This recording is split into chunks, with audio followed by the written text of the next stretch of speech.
அரசியலுக்கு வந்ததிலிருந்தே நம்மளை பற்றி நிறைய சில வதந்திகள், அந்த டீம் இந்த டீம் அப்படிலாம் சொல்லிக்கிட்டு இருக்காங்க இல்லையா. ஆனால் இவர் எந்த டீமும் கிடையாது, மக்களுடைய டீம், பீப்புள்ஸ் டீம் அப்படின்னு எல்லாருக்கும் தெரிஞ்சதுக்கப்புறம் வேற என்ன அவதூறு பரப்பலாம் இவர் மேலே அப்படின்ட்டு ட்ரை பண்ணி எல்லாமே அவங்களுக்கு ஒர்க் அவுட் ஆகலை. ஸோ கடைசியில் என்னதான் இந்த விஜயை பண்ணலாம் அப்படின்னு நினைக்கும் போது தான் இந்த கூட்டணி அந்த கூட்டணிலாம் சேர போகிறாரு அப்படின்ட்டு ஒரு பொய்யான ஒரு பிரச்சாரத்தை பண்ணிக்கிட்டு இருந்தாங்க.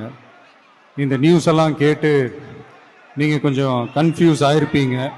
அதனால் இங்கே மறுபடியும் ஓப்பனாக தெளிவாக ஒரு விஷயத்தை நான் சொல்கிறேன். நாங்கள் எப்பவுமே மதச்சார்பற்ற கொள்கைன்றதில், அந்த ஸ்டாண்ட்லேயோ, மதச்சார்பற்ற சமூக நீதின்ற அந்த நிலைப்பாட்டிலையோ எப்பவுமே சமரசம் வச்சுக்கவே மாட்டோம். நம்மளுடைய தலைமையில தான் ஆட்சி அப்படின்றதுல எப்பவுமே உறுதியா இருக்கிறோம். நம்மளுடைய முதல் மாநாட்டில் கூட நான் சொன்ன மாதிரி அரசியலில் யாருக்காகவும் எதுக்காகவும் எந்த விதமான ஒரு சமரசமும் நம்ம வச்சுக்க போறதே இல்லை. அந்த பேச்சுவார்த்தையே கிடையாது.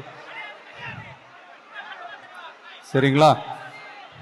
அதனால யார் என்ன அவதூறு பரப்புனாலும் தயவு செஞ்சு அதை நம்பாதீங்க. எல்லாம் வல்ல இறைவனின் அருளால் நாம நினைச்ச டார்கெட்டை நம்மளால நிச்சயமா அடைய முடியும். இன்னைக்கு என்னுடைய இஸ்லாமிய சகோதர சகோதரிகளுக்கு என்னுடைய ரமலான் நல்வாழ்த்துக்கள்.